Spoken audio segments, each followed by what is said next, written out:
गजाननं भूतगणासेवितं कप्तिजम्बुफलसारभक्षितं उमासुतं शोकविनाशकारणं नमा विघ्नेश्वरपादपङ्कजं गणानाथं गणपतिगुं हवामहे कविं कवीनपसर्वस्तवं जयशराजं ब्रह्मणां ब्राह्मणप्रदां शृण्वन्नोतिभिस्सादनं महागणाधिपतये नमः। वागर्धाविसंपृक्तवागर्धप्रतिपत्तये जगदपितरौ वन्दे पार्वती परमेश्वरौ गुरवे सर्वलोकानां विषजे भवरोगिणां निधे सर्वविद्यानां दक्षिणामूर्तये नमः। ओं श्री शंभुलिंगेश्वरार्पणमस्तु। పరమేశ్వర స్వరూపమైనటువంటి సభకు నమస్కారం చేస్తూ ఈరోజు సమయాభావం వల్ల పెద్ద టాపిక్లు ఏమీ కాకుండా ఉన్నంతలోనే చిన్నగా చెప్పుకుందాం. ఎందుకంటే ఇప్పటికే 8 గంటలు అయిపోయింది టైము. మనకి ముఖ్యంగా మాలధారణ వేసేటప్పుడు శివదీక్షకు కృప కావాలి, శివదీక్ష కృప మనకు రావాలి అనే ఒక సదుద్దేశంతో మనం ఈ మాలధారణ చేయడం జరుగుతుంది. ఇలాగా ఈ మాలధారణ చేసేటప్పుడు ఏమవుతుందంటే, ఒక పూజ చేసేటప్పుడు మామూలుగా చేసే పూజకి దానికి అర్థం తెలుసుకొని చేసే పూజకి చాలా డిఫరెన్స్ ఉంటుంది. మీరు చూడండి, సంస్కృతంలో ప్రతి మంత్రం ఉంటుంది. ఈ మంత్రాలు అనేది చాలా శక్తివంతమైనవి. మనకి మహేశ్వర సూత్రాలు అని సృష్టి ఆరంభంలో శివుడు వాయించిన డమురుక నాదం వల్ల ఈ 14 మహేశ్వర సూత్రాలు వెలువడ్డాయి. అందులో నుంచి మనకి సంస్కృత వ్యాకరణాలు అయితేనేంటి, అక్షరమాల అయితే ఏంటి, మనకి ఈ సంస్కృతానికి సంబంధించిన ప్రతి గ్రామర్ మనకి మహేశ్వర సూత్రాల నుంచి బీజాక్షర స్వరూపంగా వచ్చినాయి మనకి. అందుకే ఆ మంత్రాలకి అంతటి శక్తి ఉంటుంది. మనం ఓం అనే మంత్రాన్ని నాభికి సంబంధం లేకుండా చెప్పడం అసాధ్యమైనది. మీరు ఓం అని పలకాలంటే మనకి వినిపించేది ఒకే శబ్దం అయినప్పటికీ కూడా అందులో 3 అక్షరాలు కలిసి ఉంటాయి. ఆ, ఊ, మా అనే అక్షరాలు. ఈ ఔం అనే మాటే షార్ట్కట్లో మనం ఓం అని పిలుస్తాము.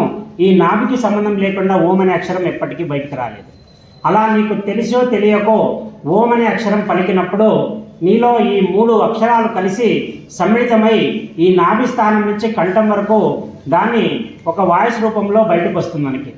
అలా చెప్పడం వల్ల లోపల నుంచి శుద్ధి చేయడం మొదలవుతుంది. అంటే లోపల నుంచి ఒక ప్రక్రియ శుద్ధి జరగడం జరిగిపోతుంది. ఓం నమ శివాయ అని మనం పంచాక్షరి మంత్రం అంటాము. ఒక్కొక్క అక్షరం పంచభూతాలు అని ఒక్కొక్క వస్తువుకి లేదా ఒక్కొక్క విషయానికి సంబంధించిన ఈ నమ శివాయ. దీంట్లో పంచభూతాలు ఇమిడితే ఉంటే ఒక్కొక్క స్తోత్రాన్ని, ఒక వాయువుని, ఒక అగ్నిని, ఒక జలాన్ని, ఒక ఆకాశాన్ని, ఒక భూమిని సపరేట్గా మనం స్తుతించేది సాధ్యం కాదని అప్పుడు వాళ్ళు నామా శివాయ అనే 5 అక్షరాలతో మొత్తం శక్తిని నిక్షిప్తం చేసి పరమ పంచాక్షరి మంత్రంగా పెట్టేసినారు. అందులో కూడా శివ అంటే అయ్యవారు, శివ అంటే దీర్ఘం తీస్తే అమ్మవారు. అలాగా నమ శివాయ అనే దాంట్లో అమ్మవారు, అయ్యవారు నిక్షిప్తమై ఉన్నందుకు ఆ మంత్రం ఈ మంత్రాల్లోకి ఎంత అతిశక్తివంతమైన పరమ పంచాక్షరి మంత్రంగా మారింది. ఇలాగా మనకి శాస్త్రాలలో ఒక మాట ఉంది, దైవం మంత్రాధీనం, మంత్రం విప్రాధీనం. ఒకవేళ ఈ మంత్రం ఎక్కడుంటుంది అంటే దేవుడు ఎవరికి లోబడతాడు, ఎవరికి వశపడతాడు అంటే దేవుడు మంత్రానికి కట్టుబడతాడు.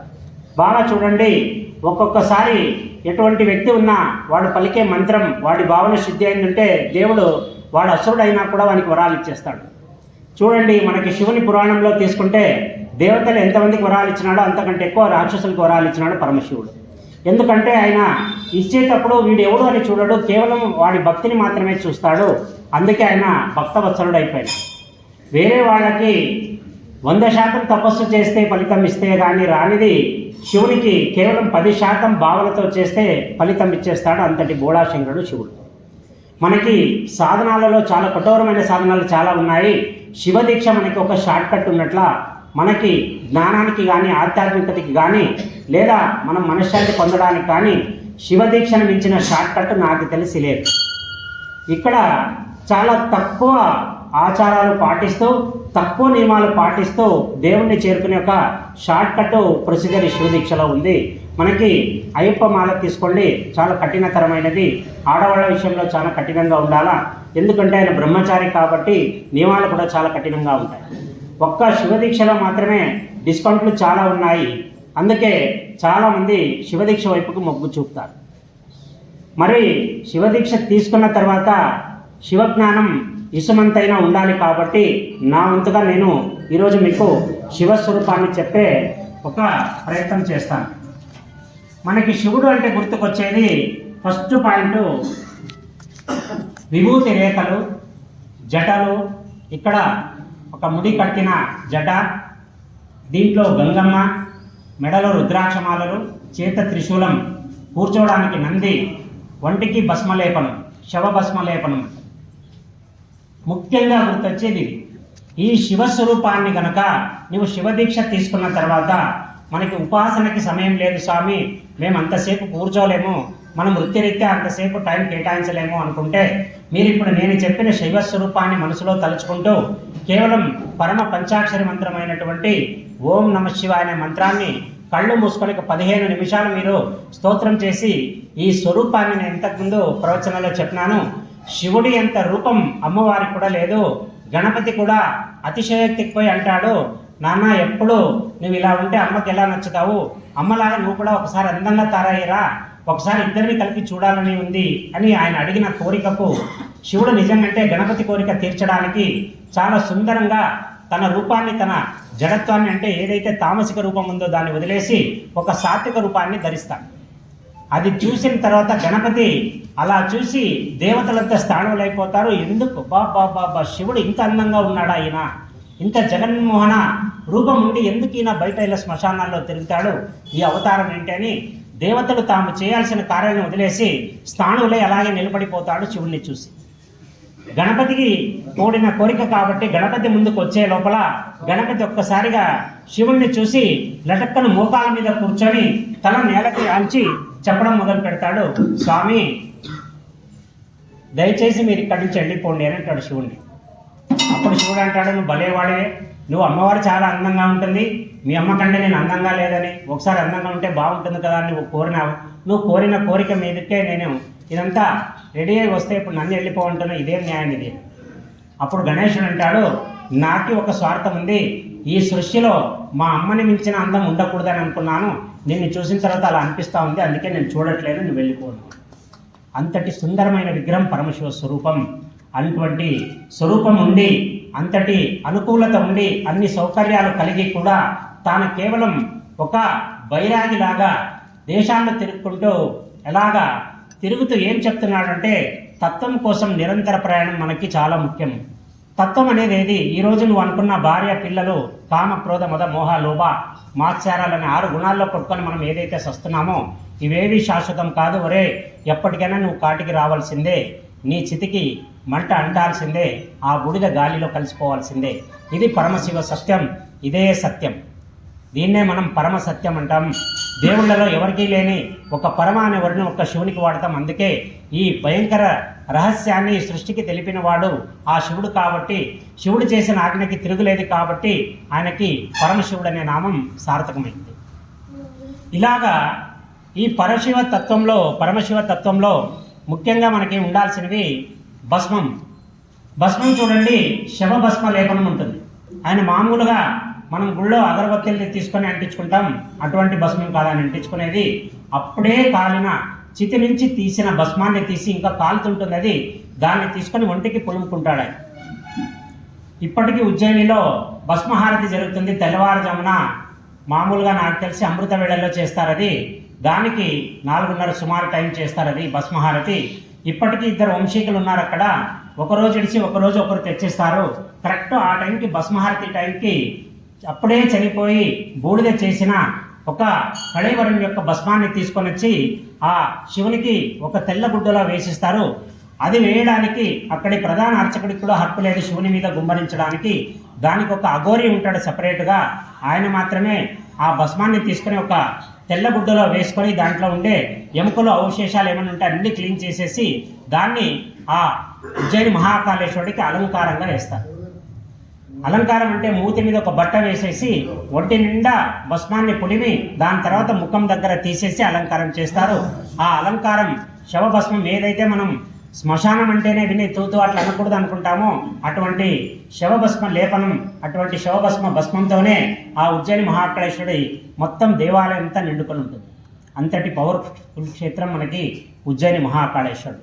ఈ తత్వం ఏం చెప్పాలనుకుంటే ఎందుకు ఇంతటి విపరీతమైన కార్యాలు శివుడు చేయాల్సి వస్తుంది మన కోసం అంటే ఆయనకి లేని రూపం కాదు, ఆయనకి లేని అవసరాలు కాదు, ఆయనకి లేని సౌకర్యాలు కాదు, అన్నీ ఉన్నాయి. అన్నీ ఉన్నా కూడా ఒక పరసత్యం అంటే పరమసత్యం అనేది ఎప్పుడు నిష్ఠూరంగా ఉంటుంది. ఒకరికి ఇబ్బంది పెట్టినా కష్టపట్టినా ఎప్పటికీ నిజం నిజంగానే ఉంటుంది. అందుకే సత్యం శివం సుందరం అన్నారు. సత్యంతో నువ్వు రోజు సత్యాన్నే పలుకుతున్నావు అనుకో, నువ్వు శివుణ్ణి ఉపాసించాల్సిన పని లేదు. ఎందుకంటే నీ సత్యంలోనే ఆల్రెడీ శివుడు ఉన్నాడు కాబట్టి. ఇలాగా ఈయన భస్మలేపలాన్ని ఎందుకు వేసుకుంటాడంటే ఎప్పుడైతే నువ్వు భూమి మీద తల ముందు చేసి పుట్టావో నీ పాపకర్మలన్నీ క్రితం పాపలన్నీ నీ వెంట్రుకల రూపంలో మళ్ళీ ఈ భూమిని చూసి భూమి మీదకి మళ్ళీ వచ్చేస్తున్నాయి.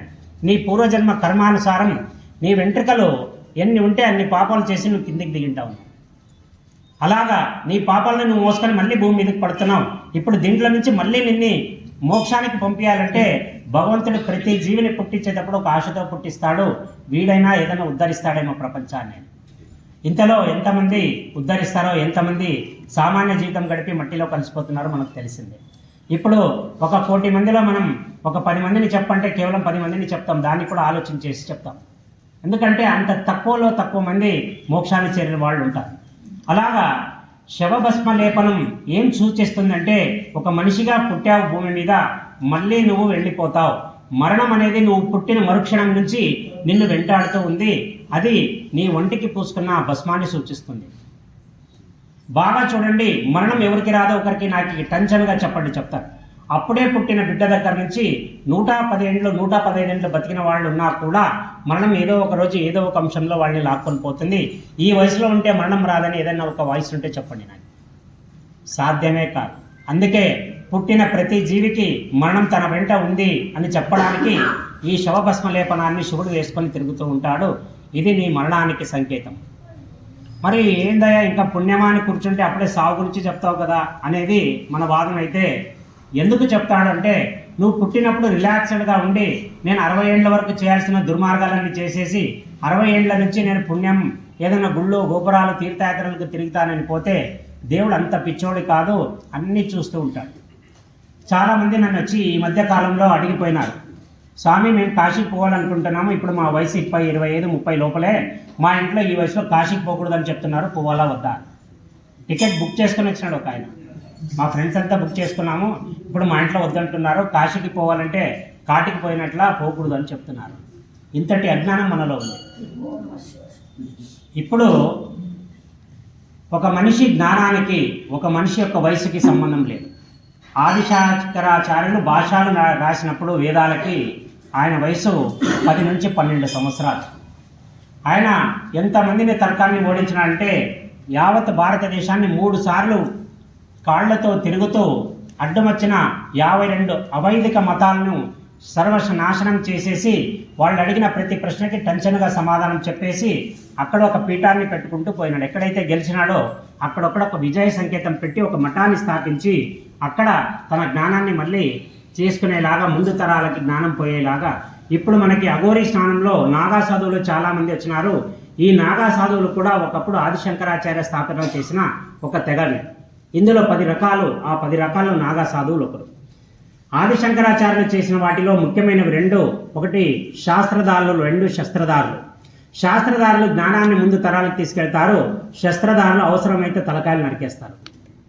ఇది నాగా సాధువుల్లో ఉండే. ఇది మాట వరకు చెప్పిండేది కాదు. ఔరంగజేబ్ కాలంలో మధురా బృందావనం మీద జరిగినప్పుడు నాకు తెలిసి 1659లో అటాక్ జరుగుతుంది. అక్కడ శ్రీకృష్ణుని ఆనవాళ్ళు లేకుండా దేవాలయంలోని విగ్రహాలన్నీ తీసేసి వాళ్ళ మసీదుకి మెట్లుగా మార్చుకున్నారు. ఇప్పటికీ ఉన్నాయి. మన దేవాలయంలోని విగ్రహాలను తీసి వాళ్ళ మసీదుకి మెట్లుగా వేసుకుని దాన్ని తొక్కుతూ వెళ్ళాలా ప్రతి ముసల్మాన్ అనేలాగా అక్కడ చేసుకుంటే, అప్పటి కాలంలో 1659లో ఒక్కసారిగా మధుర బృందావనం మీద దండయాత్రకు వచ్చినప్పుడు నాగా సాధువులు దాదాపు కేవలం 300 మంది నుంచి 500 మంది నాగా సాధువులు దాదాపు 8000 మంది సైన్యాల్ని పరిగెత్తిస్తారు. వాళ్ళ దేశ పంచుల దాకా పరిగెత్తిస్తారు. అది శాస్త్రీయంగా రికార్డ్ అయిపోయిన ఒక ఫైట్. ఇదేదో గాలి మాట కాదు, రికార్డెడ్గా ఉండే ఒక ఎవిడెన్స్. ఎందుకు సృష్టించినాడు ఆదిశంకరాచార్యులు అంటే ఆయనకు కూడా తెలుసు, ముందు మాటలతోనే వినేవాళ్ళు రాదు, ఆయుధాలతో వినేవాళ్ళు వస్తారు శత్రువులు. వాడు ఇలా వస్తే ఇలా చెప్పాలి, అలా వస్తే అలా చెప్పాలని శాస్త్రధారులు శస్త్రధారులు అనే 2 వర్గాలని చేసి, శాస్త్రధారుల్ని మనలాగా ఇంకొకరికి ఏదో చెప్పేకి మంచి చెప్పేకి కూర్చోబెడితే, శస్త్రధారులు మాత్రం 3 రకాల ఆయుధాలు నేర్పించడం అంటే ఎలా వాడాలో నేర్పించి వాళ్ళని ఈ జనాల్లోకి వదిలేసినారు. అలాగా మనకు తెలియకుండా ఒక కవచం నాగా సాధువులు ఎప్పుడుదే ఉంటుంది. వాళ్ళకి ముఖ్యమైన అంశం ఏమంటే, ఎప్పుడైతే కుంభమేళాలు ఉంటాయో, అర్ధ కుంభమేళా కానీ, పూర్ణ కుంభమేళా కానీ, లేదా మహాకుంభమేళా కానీ, ఏ అంశం వచ్చినా కూడా ఖచ్చితంగా వాళ్ళు పవిత్ర స్నానాలు చేసి తీరాలి. హిమాలయాల్లో ఏ మూలలో ఉన్నా కూడా ఆ టైంకి ప్రతి సాధువు, ప్రతి అఘోరి అక్కడికి వస్తాడు. మొన్న ఒక ఆర్టికల్ చదివి నాకు దిమ్మ తిరిగిపోయింది. అసలు అఘోరీలు ఇన్ని లక్షల మందిలో అక్కడికి వచ్చినప్పుడు వాళ్ళు వెళ్ళేటప్పుడు ఎందుకు వాళ్ళు ఒక చోట కనపడరు, ఎందుకు వచ్చినప్పుడు కుంభమేళాలో కొన్ని కోట్ల మంది కనిపించినప్పుడు కుంభమేళా అయిన వెంటనే వీళ్ళు ఒక్కరు కూడా కనిపించకుండా ఎక్కడికి పోతున్నారు అనే దాన్ని బట్టి ఇప్పుడు 10 ఏళ్లుగా రీసెర్చ్ జరుగుతా ఉంది. దాని గురించి అమెరికన్ కంపెనీలు కూడా వాకప్ చేస్తున్నాయి. అసలు ఇంతమంది బల్క్గా ఎక్కడి నుంచి వస్తున్నారు, అయిపోయిన వెంటనే ఎక్కడికి వెళ్ళిపోతున్నారు. ఒకవేళ వెళ్ళిపోయేటప్పుడు ఎక్కడ కనపడరు, బస్సులో కనపడరు, ట్రాక్స్లో కనపడరు, రోడ్డు మీద కనపడరు, మళ్ళీ ఎక్కడికి వెళ్తున్నారు. అప్పుడు ఒక తాత్వికుడు చెప్పిన సమాధానం టెలిపోర్టేషన్ అంటారు దాన్ని ఇంగ్లీష్లో. అంటే ఒకప్పుడు నారదుడు చేసేవాడు. నారదుడు ఒక లోకం నుంచి ఒక లోకానికి ఎలా వచ్చేవాడు, కైలాసానికి వెళ్తాడు, పరంధామానికి వెళ్తాడు, భూలోకానికి వస్తాడు, రాక్షసులతో మాట్లాడతాడు. ఈయన ఒక దగ్గర ఉండకుండా ఇన్ని చోట్ల ఎలా తిరగలుగుతున్నాడు? ఇదంతా పురాణమేనా? ఇదంతా ఉట్టి కథలేనా? కాదు, ఖచ్చితంగా ఇది పురాణం. పురాణంలో చెప్పిన టైంకి సంబంధించిన ఒక రహస్యం ఇది. బలరామదేవుడి భార్య అయిన రేవతి యొక్క కథలో కూడా మనకి వస్తుంది ఇది టెలిపోర్టేషన్ అనేది. ఈ విద్య తెలిసిన ఎవరే కానీ ఏ కాలంలోకైనా చాలా సులభంగా వెళ్ళిపోవచ్చు. అటువంటి టెలిపోర్టేషన్ విద్య కొందరు గురువులకి వచ్చి ఆ గురువులు ఒక్కొక్క టీంని లీడ్ చేసుకుంటూ పోతారు. వాళ్ళు వచ్చే సమయంలో చాలా అడవుల్ని వాడుకుంటారు. వాళ్ళు ఒక్కొక్క అడవిలో ఒక్కొక్క తెగ. ఎందుకంటే ఒకసారి ఎవరైనా శత్రువులను నాశనం చేయడానికి వస్తే మొత్తం సైన్యం నాశనం కాకుండా వాళ్ళు దాంట్లో ఒక మిలిటరీ వాళ్ళు ఇప్పుడు ఏదైతే అడ్వాన్స్డ్ టెక్నాలజీ వాడుతున్నారో దానికంటే అధునాతన టెక్నాలజీని ఆ అఘోరీలు అడవుల్లో వాడుతున్నారు. వాళ్ళు వచ్చే సమయం కేవలం రావడానికి 10 గంటల ముందు అక్కడ వాళ్ళకి తెలుస్తుంది. వాళ్ళకి సంబంధించి ఎంతమంది ఉన్నారో వాళ్ళు తినడానికి ఉండడానికి కావలసిన ఏర్పాట్లు చేసి మళ్ళీ నెక్స్ట్ ఎక్కడ ఉంటుందో అనే దాన్ని క్లూ ఒక్క నాయకుడు మాత్రమే చెప్పేసి పంపిస్తారు. అలాగా కొన్ని లక్షల్లో గుంపులుగా ఒక్కరికి సంబంధం లేకుండా ఎక్కడి నుంచి వస్తారో తెలియదు కానీ ఖచ్చితంగా కుంభమేళాలో కలుస్తారు. ఆ టైంకి మళ్ళీ అయిపోయిన తర్వాత ఒకరికొకరికి చెప్పకోకున్నట్ల వాళ్ళు ఎలా వచ్చారో అలా వెళ్ళిపోతారో, మాయమైపోతారు. ఇంత లేటెస్ట్ టెక్నాలజీలో కూడా వాళ్ళని ఏవి కనిపెట్టలేకపోయినా వాళ్ళు ఎలా వచ్చినారో ఎలా వెళ్ళినారు. ఈ టెలిపోర్టేషన్ అనేది ఏంటంటే ఒక మనిషి కళ్ళు మూసుకొని తలుసుకొని నువ్వు ఎక్కడికి వెళ్ళాలనుకుంటే అక్కడికి ఎటువంటి వాహనం లేకుండా వెళ్ళిపోయే ఒక వ్యవస్థ. ఇలాంటి అఘోరీలకేనే వీళ్ళకి ఆదిదేవుడు ఎవరు అఘోరీలకి అంటే వైరాగ్యం వచ్చిన ఎవరికైనా ఫస్ట్ గుర్తొచ్చే దేవుడు పరమశివుడు. ఈయన మనకి శవభస్మలేపనంతో ఉంటాడు. ఇక సర్పం ఉంటుంది చూసినారా, వాసుకి అంటారు దాన్ని. ఈ వాసుకి సర్పం ఎందుకు వస్తుంది గొంతులో అనే దానికి ఒక కథ ఉంటుంది. అది ఆలాహల భక్షణం. అంటే ఎప్పుడైతే దేవతలు రాక్షసులు కలిసి అమృతం కోసం చిలుకుతారో ఆదిశేషుని ఒక తాడులాగా వాడి ఆ టైంలో ముందుగా హాలాహలం వస్తుంది. ఈ హాలాహలం వల్ల అందరి దేవతలు కకావికలం అయిపోతారు. ఎందుకంటే అది రావడమే జస్ట్ ఆ గ్యాస్ తగిలి ఎన్నో జీవాలు నాశనం అయిపోతాయి. అది గనక పూర్తిగా బయటికి వస్తే సర్వలోకాలు నాశనం అయిపోతాయని అప్పటి వరకు ఎక్కడో తపస్సులో కూర్చున్న శివుణ్ణి వెతుక్కుంటూ వెళ్ళి దేవతలు ఏడుపు మొదలు పెడతారు. అయ్యా హాలాహలం వచ్చేసింది, ఇది తీసుకుంటే తప్ప వెనకుండే అమృతం రాదు అని. అప్పుడు శివుడు అన్కండిషనల్గా పోయేసి ఆ హాలాహలాన్ని తీసుకొని మింగేస్తాడు. అరే మింగితే నాలో ఇన్ని జీవాలు ఉన్నాయి, నాలో కూడా ఇన్ని వ్యవస్థలు ఉన్నాయి కదా అనేది కూడా వదిలేసి ఇంతమంది దేవతలు చనిపోతారు, ఇన్ని జీవాలు చనిపోతాయని చెప్పేసి టక్కని హాలాహల భక్షణ చేసేస్తే అమ్మ పార్వతీదేవి వారు గొంతుకు చేయి అడ్డం పెట్టేస్తుంది. అది గన గొంతులో దిగితే ఈయన నాభిలో ఉండే లోకాలన్నీ నాశనం అయిపోతాయని అప్పుడు ఆయనకి ఈ కంఠం నీలంగా మారి నీలకంఠుడుగా మారుతాడు. ఇటువంటి హాలాహల భక్షణంలో వాసుకిని గొంతులో ఆమె గట్టిగా చుట్టేస్తుంది, దాన్ని లోపల పోకుండా. మొన్న రీసెంట్గా ఇంతకుముందు కూడా చెప్పినాను నేను, గుజరాత్లో జరిగిన తవ్వకాల్లో ఒక ఫాజిల్ దొరికింది, అంటే శిలాజం. ఆ శిలాజం యొక్క దానికి వాసుకి అని పేరు పెట్టినారు ఫారినర్స్ కూడా. అదే శాస్త్రాల్లో వాసుకి ఏ లక్షణాలు ఉండాలో అదే దారపు దాని ఎముకల కూడిక కానీ దాని అలైన్మెంట్ అంతా అలాగే ఉన్నందుకు దాన్ని వాసుకిగా పేరు పెట్టినారు వాళ్ళు. ఆ వాసుకి యొక్క హైట్ ఎంత తెలుసా? దాదాపు 40 నుంచి 50 అడుగులు ఉంది. ఇప్పుడు 50 అడుగుల పాముని గొంతులో చుట్టుకున్నాడంటే ఆ మెడ ఎంత లావు ఉండాలి అప్పుడు శివుణ్ణి? ఒకవేళ ఆ మెడ అంత లావు ఉందంటే దేహం ఇంత ఎత్తుగా ఉండాలా? ఒకవేళ వీళ్ళన్నీ భారీగానే ఉన్నారంటే ఈయన్ని మోయాల్సిన నంది ఏ సైజులో ఉండాలి? వింటే ఒళ్ళు గుగ్గురు పడుస్తుంది. శివుడు అనేది సామాన్య తత్వం కాదు, పరమతత్వం. ఇది చాలా భారీగా ఉంటుంది. దీన్ని మనం ఎలా ఊహించుకుంటామో అటువంటి ఫలితాలను ఇస్తుంది. ఇలాగా ఈ సర్పం మనకి మామూలుగా అయితే కారణాంతరాలంటే మనకి ఏమన్నా వ్యాసాల్లో కానీ సర్పాన్ని సూచిస్తే మరణానికి సంకేతం. ఇక్కడ శివుడు ఎందుకు గొంతులో వేసుకున్నాడంటే ముందుగా తన మరణాన్ని నుంచి కాపాడడానికంటే తనకి లోటు జరగకుండా, తనకి ఆపద రాకుండా అమ్మవారు ఆయన్ని కాపాడడానికి ఈ పామును వేస్తుంది.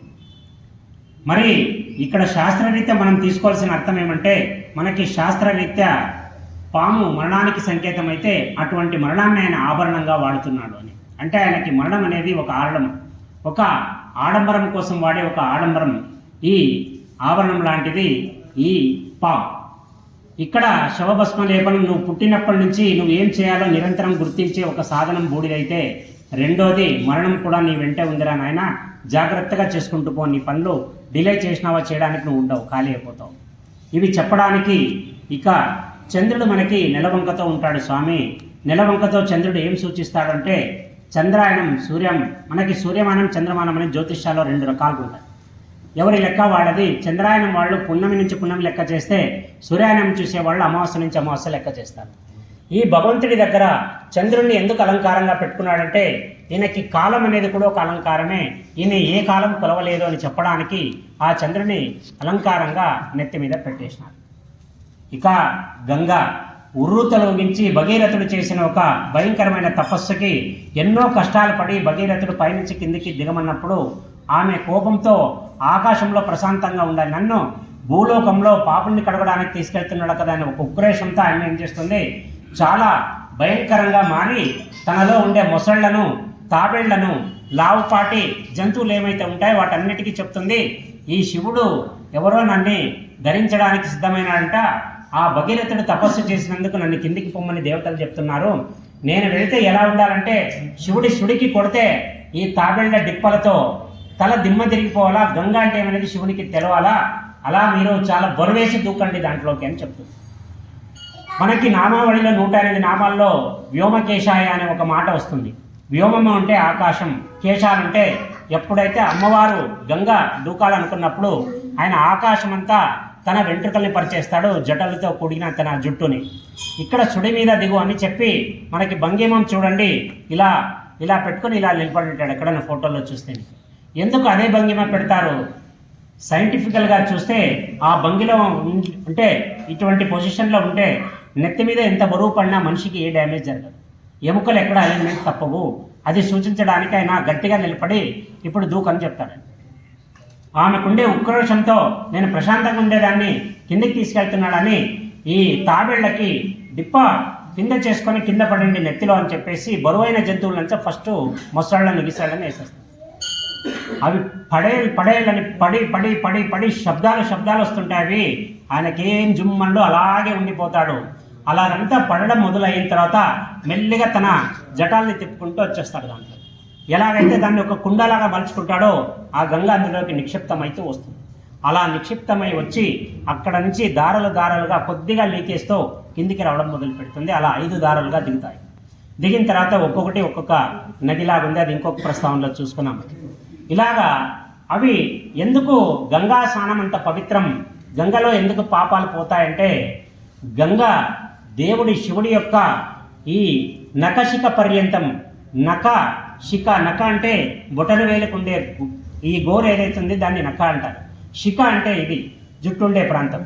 ఈ నఖశిఖ పర్యంతం ఆ పరివేషుడు నుంచి అలాగే దారగా వచ్చేసి ఆ కాళ్ళ నుంచి కిందికి జారినందుకు ఆ శివుడిలోని పరమతత్వాన్ని, పరమ పవిత్రతని మోసుకొని గంగా నది వచ్చినందుకు ఎటువంటి పాపులైనా అందులో మునుకలేస్తే ఆ పాపాలు వెళ్ళిపోతాయని శాస్త్రాలు చెప్తుంది. ఇది ఆయన జటలు చెప్పే రహస్యం. అంతే, ఎంతటి బరువు వచ్చినా నిబ్బరంగా నిలబడి కార్యసాధన చేయాలా. ఒక భక్తుడి కోసం ఇవేవి లెక్క చేయకుండా నిలబడ్డందుకు కార్యసాధనానికి ఈ జటని మనం గుర్తు చేసుకోవాలా. ఇలాగే డమరుకం వచ్చేసి మనకి జ్ఞానానికి, వేదాలకి, ఉపనిషత్తులకి మూలమైనటువంటి ఈ అక్షరమాల లేదా ఈ మహేశ్వర సూత్రాలు ఏమైతే ఉన్నాయో ఆ నాదం నుంచి వెలువడ్డాయి. అలాగ చదువులకి కూడా అతనే అధి దేవత అయినాడు. ఇక నంది ఎందుకు తీసుకున్నారు అంటే, నందిని మనం ధర్మానికి, నందికి ఎలాగైతే 4 కాళ్ళు ఉంటాయో ధర్మానికి కూడా 4 కాళ్ళు ఉంటాయి. అటువంటి ధర్మానికి సూచకంగా నందిని అధిరోహిస్తాడు స్వామివారు. ఇక చివరాఖరికి వచ్చేది దాహక శక్తి.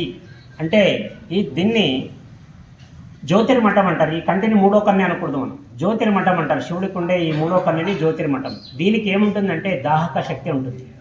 దీనికి 2 రకాల శక్తులు ఉంటాయి. ఒకటి సంజీవని శక్తి, 2 దాహక శక్తి. కావాలంటే పుట్టిస్తుంది, అవసరమైతే చంపేస్తుంది.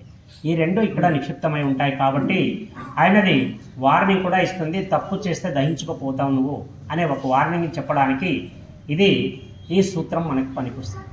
కేవలం పరమేశ్వరి స్వరూపంలోనే ఇన్ని రహస్యాలు దాగున్నాయంటే ఆయన ఉపాసనలో లేదా ఆయనకి సంబంధించిన ఇంకా చాలా విషయాల్లో ఆయన తత్వాన్ని తెలుసుకునే కొద్దీ పురాతత్వవేత్తలకు మన హిందూ నాగరికత, మన సంస్కృతి ఎలా బయటపడుతున్నాయో అలాగే మనకి లెక్కలేనన్ని రహస్యాలు ఈ శివ పూజలో మనకు దొరుకుతాయి. మనమందరూ ఒక్కసారి ఆలోచించేయాల్సింది ఒకటే, మనం ఎలా ఉన్నాం, మన నడవడిక ఎలా ఉంది, శివదీక్షలో ఉన్నప్పుడు ఏదైనా మారినామా లేదా మనం రెగ్యులర్గానే ఉన్నామా? మారింటే ఫలితాన్ని పొందుతారు, మారకపోతే 100 సంవత్సరాలు మాల వేసినా ఏమీ జరగదు. మీకు ఖర్చు, ఇంట్లో వాళ్ళకి ఎందుకంటే మనం మాల వేసుకొని స్టైల్గా బయటకు వచ్చేస్తాం. మాకు ఉండాలంటే వాళ్ళు మడితో ఉండాలా, మీకు ఇవ్వాలంటే ప్రతిదీ మడితో ఎలా. నా లెక్క కరెక్ట్ అయితే మనకంటే ఎక్కువ కష్టపడేది మన ఇంట్లో ఆడవాళ్ళే. వాళ్ళకి మళ్ళీ నెలస్ట్ చూసుకోవాలంటే నెలసరి చూసుకోవాలా, లెక్కలు చూసుకోవాలా, మీకు ఆ ఇబ్బంది కాకుండా చూసుకోవాలా. ఇన్ని త్యాగాలు ఒక కుటుంబం చేస్తుంటే మనం ఇక్కడ స్టైల్గా వచ్చేసి మాలన్నీ కాలర్లాగా తిప్పేసుకొని తిరుగుతుంటాం. నేను చెప్పదగ్గ ఒకటే ఒక విషయం, ఎంత క్రమశిక్షణతో ఉంటామో మనం అంత బాగుంటాం. మనం క్రమశిక్షణతో ఉండడానికే మీరు ఈ డ్రెస్ వేస్తున్నారు. మీరు ఏదైనా చేసుకోవాలనుకుంటే మీ సివిల్ డ్రెస్లోనే చేసుకోవచ్చు. దానికి ఈ మాల, ఈ సెట్టింగ్ ఇదంతా అవసరమే లేదు. అహం అనేది బ్రహ్మాస్మి, నేను అనేది ఖచ్చితంగా ప్రతి జీవికి ఉండాల్సిన ఒక అంశం. శివోహం అన్న అందులో అహం ఉంది, ఎందుకంటే నేనే శివుణ్ణి అనేది. ఇలాగ అహం బ్రహ్మాస్మి అన్నా లేదా శివోహం అన్నా ఇందులో అహం లేకుండా ఏదీ లేదు. అహం అనేది నీ ఉనికి కాపాడడానికి ఉండాలి, కానీ అది ఇంకొకటి ఉనికిని ప్రశ్నార్థకం చేయడానికి కాకుండా. నువ్వు ఉన్నావని చెప్పడానికి నీ అహం చాలా ముఖ్యం. ఎదుటి వాడిని కించపరిచినావంటే నీ అహం వాడి అహం కించపరుస్తుందంటే నువ్వు అహంకారానికి లోనవుతున్నావు అని అర్థం. అహానికి అహంకారానికి చాలా డిఫరెన్స్ ఉంది. అందుకే ఈ మాల వేసుకున్నప్పుడు నేను ఒక శివభక్తుడిని, నేను సాత్విక సాధన చేయడానికి మాల వేసుకున్నాను. ఒక మాట ఒక మనిషి అన్నా కూడా ఏం పోయేదేం లేదు. ఒక 40 రోజులు తగ్గుదాం, ఏం జరగదు. చూడండి, కొట్లాడే వాడితోనే ఇంకొక చెయ్యి, వాడు కొట్టినప్పుడు నీ చెయ్యి ఎత్తితేనే వాడి చెయ్యి లేస్తుంది. వాడు కొట్టినప్పుడు నువ్వు తల ఉంచుకొని వెళ్ళు, వాడు ఒకసారి కొట్టినా రెండోసారికి ఆలోచన చేస్తాడు. ఇది నువ్వు ప్రతిరోజు చేయాల్సిన పని కాదు. శివదీక్షలో ఉన్నప్పుడు కొద్ది రోజులు ఈ చెయ్యి. ఈ ప్రిన్సిపల్ ద్వారా నీకు అర్థమవుతుంది కొట్లాడడం వల్ల ఏది జరగదు. అందుకే మనం తత్వాన్ని గ్రహించేకి ఇక్కడికి వచ్చినాం. మనకి తత్వానికి సంబంధించిన జ్ఞానం అయితేనేమి, దాని గురించిన చర్చ అయితే ఏమి, ఇటువంటి విషయాల్లో మనం ఆర్గ్యూ చేసుకోవచ్చు, కానీ తర్కం చేసుకోవచ్చు, ఇంకేమైనా మాట్లాడుకోవచ్చు, లేదా ప్రశ్నలు అడుక్కోవచ్చు. కానీ ఇవి కాకుండా అన్యపరమైన వ్యవహారిక మాటలన్నీ గుళ్ళో మాట్లాడడం వల్ల ఏది రాదు.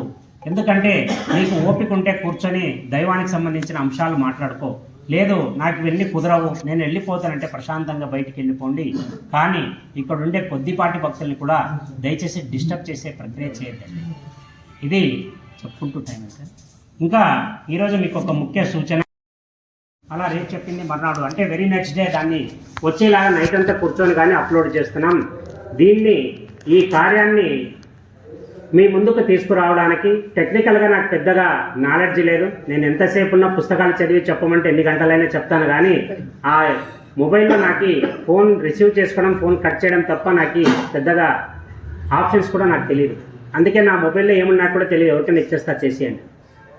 ఇలాగా ఇటువంటి సమయంలో దీన్ని నలుగురులకు తీసుకెళ్ళడానికి, దీన్ని కొంచెం నలుగురిలో నానడానికి, కొంచెం జిల్లా స్థాయిలో నుంచి నాకు ఇప్పుడు ఫోన్లు రావడానికి కూడా కారణం ఎవరైతే మన శంకర్, ఆ అబ్బాయి నాకు ముందు నుంచి సహకారం అందిస్తున్నాడు.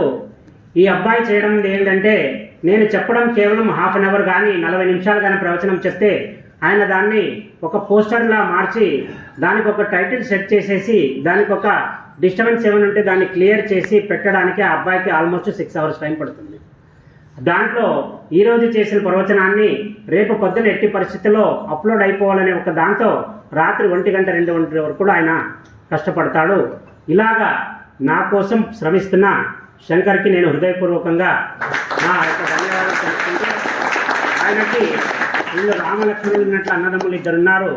ఆయనకి ఈయన సోదరుడు, ఆయనకి ఇబ్బంది ఉన్నప్పుడు, ఆయన లేనప్పుడు, లేదా ఆయనకి ఏదైనా సలహా కావాలంటే ఈయన దగ్గర నుంచి చేసుకొని వీళ్ళిద్దరూ నాకు చాలా కోఆపరేటివ్గా ఉన్నారు. మీకు తెలిసిందే, ఈ దేవాలయంలో నేను ఎవరికి జీతమేయను, కేవలం సేవ కోసమే నా వద్దకు వస్తారు.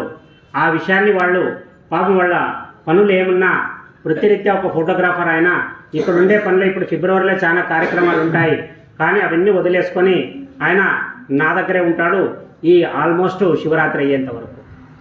ఇక్కడ ఒక మనిషి యొక్క త్యాగం దేని గురించి అంటే కేవలం భక్తి గురించి. ఆయన ఇదే టైంని ఇంకొక దగ్గర, ఇదే ఎఫర్ట్ ఇంకొక దగ్గర పెడితే ఆయన డబ్బు చేసుకోవచ్చు. అది చేయకుండా దేవునికి సేవ చేయాలా. దేవుడు బాగుంటే ఒక వ్యవస్థ బాగుంటుంది, వ్యవస్థ బాగుంటే సంఘం బాగుంటుంది, సంఘం బాగుంటే దేశం బాగుంటుంది అనే ఒక మాటని, దేవాలయానికి దేశానికి ముడి ఉంది కాబట్టి ఈ వ్యవస్థని ఇలాగే మనం విజయవంతంగా నడుపుకుంటూ వెళ్ళాలని, నాకు సహకరించే ఈ భక్తులనే కాకుండా ప్రతి భక్తుడికి పేర్లు తెలిసినా తెలియకపోయినా నామంగా అందరికీ పేరు పేరున నేను శిరస్సు వంచి నా నమస్కారాలు తెలియజేసుకుంటున్నాను. అలాగే నిన్నటి రోజు ఈ ప్రవచనాన్ని ఆపేది గురువు గారు అని వచ్చి చాలామంది నన్ను రిక్వెస్ట్ చేయడం జరిగింది. ఒక రకంగా కొంచెం క్లిష్టమైన పని అయినప్పటికీ ప్రతి సంవత్సరం మాకు అవాంతరాలు వస్తున్నాయి. ఒక్కోసారి ఇది యుద్ధంలాగా తలపిస్తుంది. ఈ దాటాలంటే యుద్ధాన్ని ముందుకు తీసుకెళ్లాలి కాబట్టి మనం ఇంకొక తరానికి అన్యాయం చేయకూడదు, మనకు తెలిసినంతలో మనం చెప్దామనే ఒక సదుద్దేశంతో నిన్న వీళ్ళు అడిగిన దానికి గౌరవం ఇస్తూ ఈరోజు నేను ప్రవచనాన్ని పెట్టుకున్నాను. అలాగే మీకు కూడా తెలిసి ఒక మంచి కార్యక్రమాన్ని, నా దగ్గర ఎక్కువ సబ్స్క్రైబర్స్ లేదు, మీరు చూస్తారో లేదో, ఒక వెకిలి చేష్ట చేసి ఒక యూట్యూబ్లో పెడితే ఆల్మోస్ట్ గంటల్లో 10,000 వ్యూస్ వస్తాయి. నేను ఒక సంవత్సరం నుంచి దాన్ని మెయింటైన్ చేస్తున్నా. దానికి కేవలం 359 మంది సబ్స్క్రైబర్స్, 359 సబ్స్క్రైబర్స్ మాత్రమే ఉన్నారు. నా దాంట్లో ఏమంటే నేను అవాకులు చవాకులు పేలను, నేను నా ధర్మం ఏముందో దాన్నే చెప్తా. హిందూ ధర్మానికి కించపరిచేది కానీ హిందూ ధర్మాన్ని నాశనం చేసే ఏ అంశం కూడా నా ప్రవచనంలో లేకుండా నేను చాలా జాగ్రత్త పడతా. మీరు కూడా ఈ ఛానల్ని జనాల్లోకి తీసుకెళ్ళండి. నేను కేవలం చెప్పేది ఏదో జరుగుతుందనో ఏదో లాభాపేక్షతోనో నేను దీన్ని పెట్టలా. కేవలం రాలేని వాళ్ళు ఎవరైనా ఉంటే దాన్ని విని ధర్మాన్ని నలుగురికి చెప్తే అది ఎవరో ఒక్కరిని మార్చినా నా జీవితం ధన్యమైపోతుందని భావించే వ్యక్తిలో మొదటి వాడిని. కాబట్టి మీరు కూడా ఈ గుడి శైలేంద్ర అనే ఒక యూట్యూబ్ ఛానల్ని మీరు చేసుకోండి. ఒకవేళ మీకు అర్థం కాకపోతే వీళ్ళలో మా భక్తులు ఎవరైనా ఒకరిని అడిగినా కూడా మీకు సబ్స్క్రైబ్ చేసిస్తారు అని చెప్తూ, మళ్ళీ నార్మల్ డేస్లో కూడా వస్తుంటాయి వీడియోస్, జస్ట్ దీక్షలో కూడా కాదు. ఇప్పుడు ఇంతకుముందు మనం దీక్షలో చేసిందేవే నెక్స్ట్ డేకి అప్లోడ్ అయ్యేలా చేస్తుంటే నెక్స్ట్ ఏమనుకుంటున్నామంటే మామూలు టైంలో కూడా వీక్లీ 1 or twice ఒక 2 minutes 3 minutes ఒక వీడియోని షార్ట్ చేసి వదులుదాం. ఎందుకంటే జనాలతో కమ్యూనికేషన్ చాలా ముఖ్యం. వదిలేస్తే మళ్ళీ 1 year వరకు మనకు గ్యాప్ వచ్చేస్తుంది, మళ్ళీ ఇంతమంది మనకు కలవరు. దాన్ని కంటిన్యూ చేద్దామనే ఒక ఆలోచన కూడా ఉంది. మ్యాక్సిమం ఇక్కడ నుంచి ఒక నెలకి మినిమం ఒక 4 అన్న రీల్స్ వచ్చేలాగా ప్లాన్ చేసి ముందుకు తీసుకెళ్తున్నాం.